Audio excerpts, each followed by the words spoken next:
Welcome to Fleet News Group podcast. I'm Caroline Falls, and today I'm speaking with Daron Brinsdon, Integrated Development Solutions Manager at fleet management tracking provider Teletrac Navman Australia. Welcome, Daron. Thank you. Appreciate the opportunity. Now, we've met several times, notably at the IPWIA and AFMA fleet conferences in Australia, and you've always got great information to share. So I've got you on here today, though, ostensibly to talk about the fleet survey your group has just published the results from, the 2024 telematics survey, which, as you say, provides insights into the challenges and trends shaping the connected mobility platform landscape globally. I want to know who participated in the survey, where are the respondents from, and is this an annual or biannual work?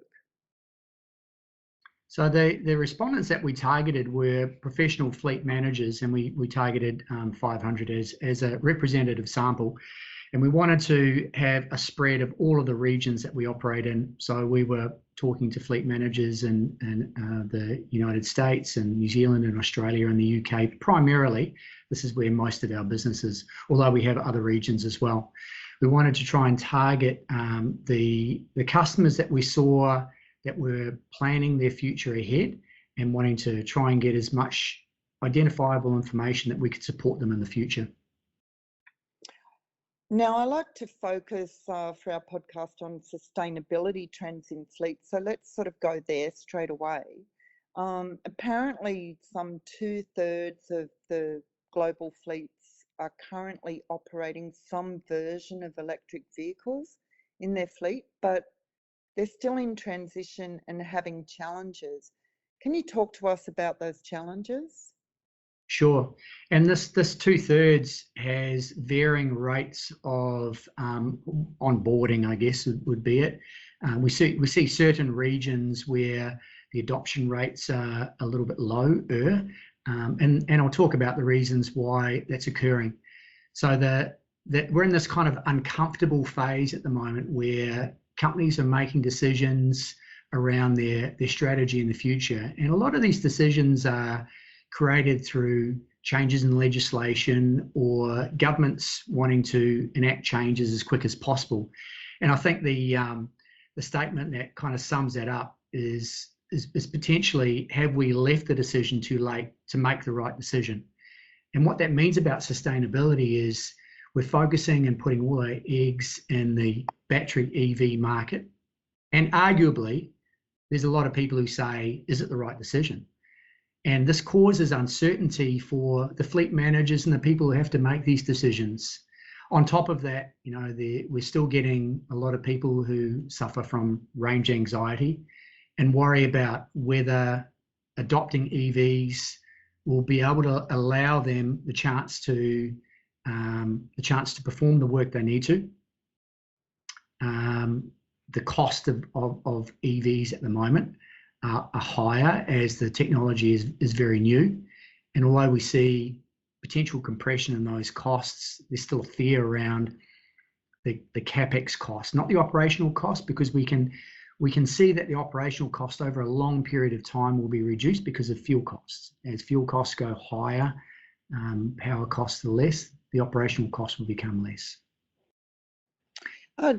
You just mentioned range anxiety, and I'm just wondering, did the survey show that Australians have more range anxiety than other jurisdictions? It didn't identify if certain regions have more range anxiety than others. We didn't go that deep inside the questionnaire, to be honest, but there was certainly in the regions that I operate in, when I ask those questions, that's something that's apparent. And if we talk about Australia, of course, the charging network is one of the biggest issues that a lot of fleet managers are talk about all the time. If we go down the EV route, do we have a network that supports us? And what's the government doing about putting in as many charging stations as they possibly can? For heavy transport, it's even worse when we're talking about trucks that do line haul from interstate. When they're in the middle of nowhere, are they going to be able to recharge? What happens if they break down And so, there's a lot of issues that people are facing around that. And again, this quote, "Have we left the decision too late?" We're seeing some shifts in perception around battery EV to hydrogen fuel cells. Manufacturers such as BMW recently pivoted and have gone down this full hydrogen fuel cell. And although it's more expensive to create hydrogen, there's storage issues around the safety. You certainly get a longer range, and there's faster refueling. And there's maybe a split. Heavy transport could focus in the end on hydrogen and light vehicles and battery EVs. But this is again one of the issues that a lot of the fleet managers face, is the uncertainty of the future, because we have left it too late, and now we're rushing to try and make these decisions, and governments are rushing to enact legislation as incentives to try and help people along as well. In a press release about the survey, your global president and CEO, Alan Samaha, said, and I'll just read this: "Fleets of all sizes and scales are already planning and navigating their transition, but we know there simply isn't enough credible information out there to help simplify what is a complex move for any business. Alternative energy is still such a new concept for many fleet operators, and the process of switching can feel overwhelming." Now, I guess that's a pitch for telematics. So how can Teletrac Navman help provide information fleet operators need? Yes, this is a good question, because it's something that Teletrac Navman identified a little while ago. And what that means is we've got customers that want to make a decision for their future, and the decision is, I've got a fleet of vehicles. Is it right now to replace some or all of them and go down an alternative fuel route? So what telematics allows you to do is generate and use the data to find proof that that's a worthy cause. We have an EV strategy platform which allows us to ingest that data, look at what we call the trip data. What's a typical journey that these vehicles do, and look at things like the total cost of ownership, the vehicles that you've got at the moment as ICE vehicles, the maintenance, the fuel, the recharge capabilities, the range that you need to do, and also the supply, which is possibly the unknown, really unknown bit at the moment. And if we talk about Australia and New Zealand, we're a dot on the map when it comes to supply. The EV manufacturers are out of the United States and China, and they're focusing a lot of their sales in those regions. So trying to get supply of these EVs is another issue. But making that decision around whether we should change, and what do we change, and when do we change it, and what makes the best financial reasons to do it is something that we can help with, because we can take the data, ingest it into our EV strategy platform, and then look at a way to present that back to the customer and say, for example, right now, these vehicles are worthy of selling and changing to EVs. These ones probably in 6 months to 12 months. The rest of them, let's review it again in a year and see if that's the right time to do it, because things might change by that stage. Another key finding from the survey is that less than half the respondents believe their governments will follow through with planned zero emissions mandates. Yet apparently many are concerned, and by them I mean fleet operators and companies are concerned enough about environmental pressure to shift to alternative energy, and as we've referred to, are operating already a multi-energy fleet.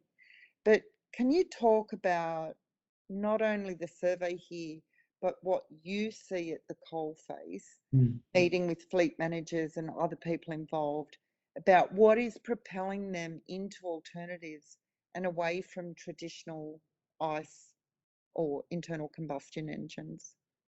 Sure, I'll probably use this as an opportunity to talk about the incentivisation that governments provide, and use a couple of examples. So in Australia, for example, EVs you don't pay FBT on EVs here, And so this is an incentive to allow fleet managers to reduce the cost of buying and using EVs because they pay no fringe benefit tax. Of course, the other part of it is that EV vehicles in Australia at the moment don't pay any road user charges. So the road user charges that we traditionally pay at the pump in Australia for excise and road user are siphoned off or carved off and given to local government authorities or federal government authorities as part of the maintenance and road building. We can't do that with EVs because they're using electricity. And so at the moment, it's a very cost-effective way of using your EVs because you don't have any of that FBT plus road user charges.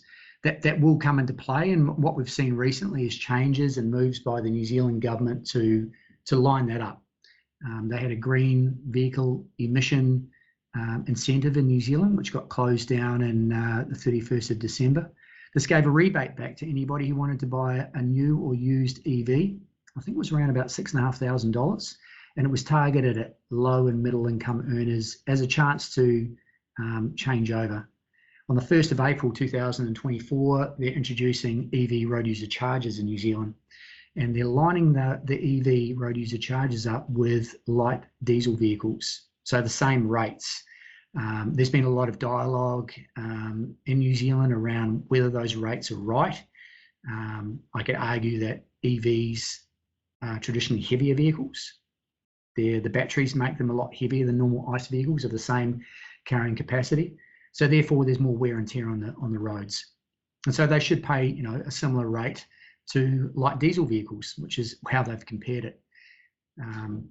And I can see that happening in Australia at some stage in the future, although the process and the framework to set that all up is still being decided. But certainly at the moment, it's a really strong financial benefit with both no road user charges and FBT exempt in Australia. Let's talk about you for a minute. What's been your journey and how are you feeling about working more and more on sustainable practices for fleet? Does that align with your, person? My person, I'm one of those people that's I guess argue against myself. And so I look at what we're doing around as in a world strategy, the governments and what we're doing around EVs. And I'm disappointed that we've, collectively we've left this very, very late, and agree with the issues that we face around climate. I don't necessarily automate my agreement around how we've made the decisions. I'm not sure if battery EVs will end up being the right choice. It might end up being the Betamax of vehicles and power in the end. And that's part of the problem. We've got this really early technology that we're ending up having to make massive decisions on right now. And the fear is it the right decision? Are we rushing this to try and solve a problem that might end up being the wrong decision? For example, the rare earth minerals and lithium mining and the waste caused by generating batteries, getting rid of the batteries at the end of their life cycles.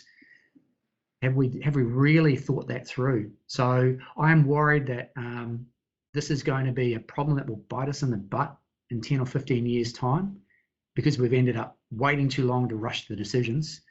I also feel comfortable, based on being a person that wants to protect the environment, that at least we're having robust discussions around it, and everybody gets a chance to argue it out and try and make the right decisions. You've been with Teletrac Navman a long time, and you've worked in different sort of areas of the world, haven't you? So do you want to tell us a little bit about that as well? Yeah, sure. I first started at Navman, I think it was 2003, and I'd worked for another telematics business before that, and I was working in a development operational role. I then shifted after a few years into a sales management role, which gave me a really good opportunity from a deep understanding of the technology to see how that applied to a business point of view, and see how technology could enable customers through navigating safety and reducing costs. And so I've been in this kind of unique position of having a deep technical understanding, but also being able to help customers solve big problems for them as well. And that gave me the opportunity to work in Australia. It then gave me the opportunity, once I learned a lot about the commercial landscape here, to work also in the UK and do some research for our business in the United States. Now I'm back in Australia, and my life is back in Australia. I'm enjoying it back here, and I see a really bright future for both Teletrac Navman and also the world of telematics. Back to the survey, another major insight was that fleet managers really care about safety of their drivers. So there's some really interesting findings, including some 73% seeing fewer accidents on the job since adopting telematics solutions.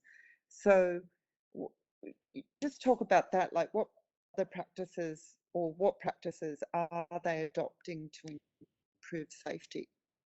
Yeah, so the strategy that we've been focusing on in the last couple of years has been around machine vision and AI. And what we're finding is using those platforms and experimenting with what they can provide have been really eye-opening.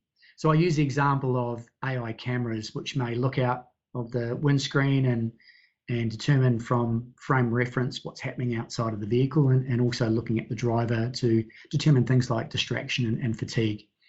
So traditionally, the telematics unit is installed into the vehicle, and it connects to the ignition and the battery, and has sensors for things like braking, accelerating, and whatever, to work out what's happening within the vehicle.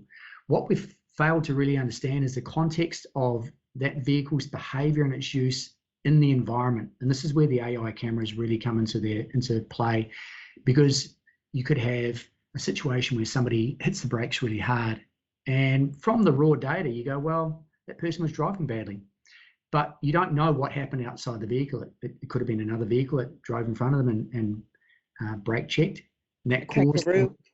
Yeah, it could be one of the many pieces of wildlife in Australia that want to commit suicide in front of cars. So yeah, there's a lot of situations where situationally you get a lot more opportunity to really understand what's going on. And this machine vision, looking at things like fatigue and distraction, certainly increases the opportunity to try and bring value to our customers.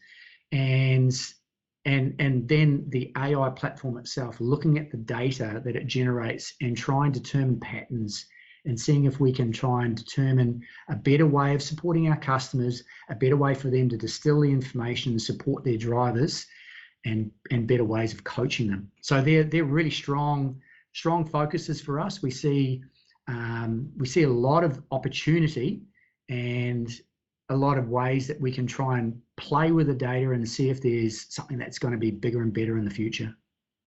Yeah, I'm happy that you talked about the cameras, because I was wondering, I realized there's more focus on rewarding drivers for better performance, but have we moved on from drivers being skeptical about in-vehicle cameras and gamified driver behavior programs? Are drivers too now overall welcoming rather than being reluctant to accept telematics? Yeah, so there's two parts of this. Firstly, there's a well-known driver shortage. And so people can look at the driver shortage and go, well, the driver shortage is there because of the tools that we've got in there makes it prohibitive to the drivers.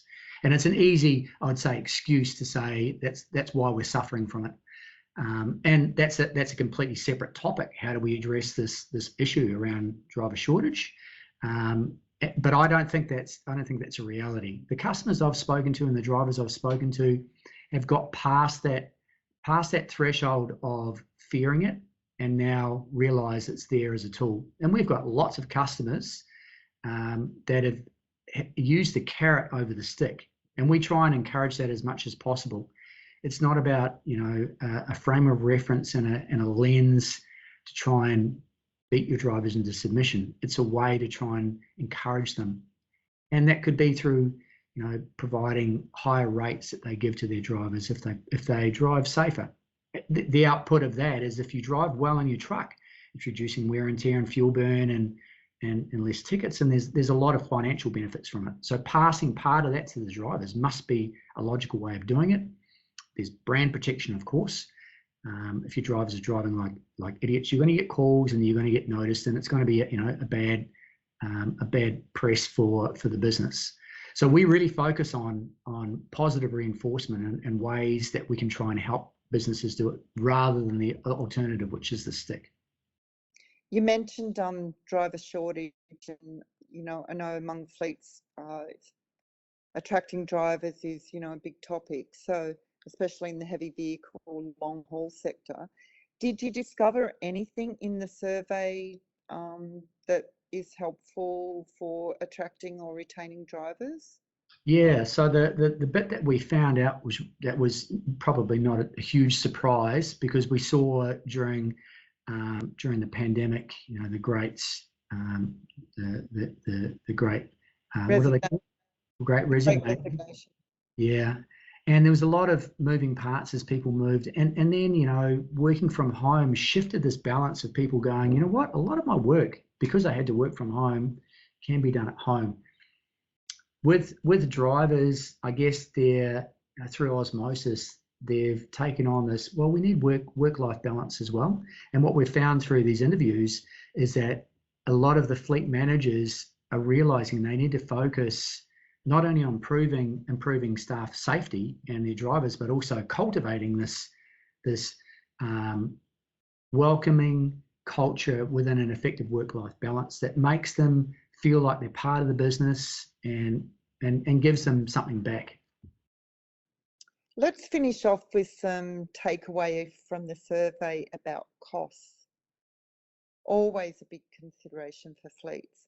I'm wondering, with more pressure coming from top management in organisations to address sustainability, is there more funding being allocated to fleets to transition, rather than the fleet manager having to go begging and to do more with less dollars? Like, what are your thoughts? Yeah, so I mentioned before the Green Initiative in New Zealand and the FBT and the lack of road user charges in Australia. I'll caveat it by saying that's the incentive that they've got at the moment, and it's natural for it to be removed at some stage. There's early adopters, because they're paying more to start this new technology. They should be the ones that are incentivized, and then once we get to a threshold, think about how we can capture that revenue. So at the moment, it seems like it's a really good option to change. The total cost of ownership seems like it's pretty good, but the costs themselves, I don't think have been really explored long term with battery stored EVs, and what this means in 10 or 15 years time. And it's a bit of a moving target, to be honest. And that's why we end up going back to this. Why is there a fear, and why are we seeing fleet managers facing this barrier to try and shift to EVs? Because they don't really know what's going to happen in 10 years time. We don't know what changes in legislation and repealing are going to happen, like they happened in New Zealand recently, that are going to make an effect on fleet managers' decisions today. I feel like we should end with something a bit more uplifting. So what is uplifting from the survey? Oh, what's uplifting from the survey is a lot of the information that we got back was what we expected, and it's really, a lot of it's no surprise. We knew that we were seeing this because we're hearing it a lot from customers anyway. There were a couple of surprises, and those surprises you can take in two different ways. You can see it as a threat, or the fact that you didn't know about it. We've taken it as an opportunity to see that, yeah, this is really refining and defining our strategy and what we can do to support our customers, and it's really kind of driven into us what we need to do in the next 5 to 10 years to improve our platform and make our product better and better. Daron, thanks for your time today and taking us through the survey results. It's been fascinating. Yeah, you're welcome. It's been great to talk to you and catch up with you again.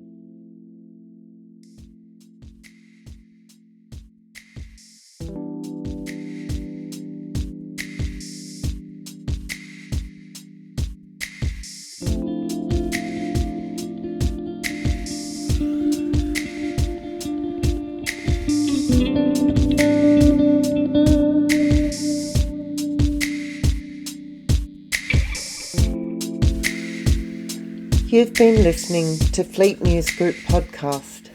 It was edited and produced by Isabella Fiorentino. You can follow us on Spotify. Just search for Fleet News Group. We're also on Instagram, Facebook and YouTube. Our website is fleetnewsgroup.com, where you can get all of our stories, videos and podcasts. Until next time, drive safely and take care.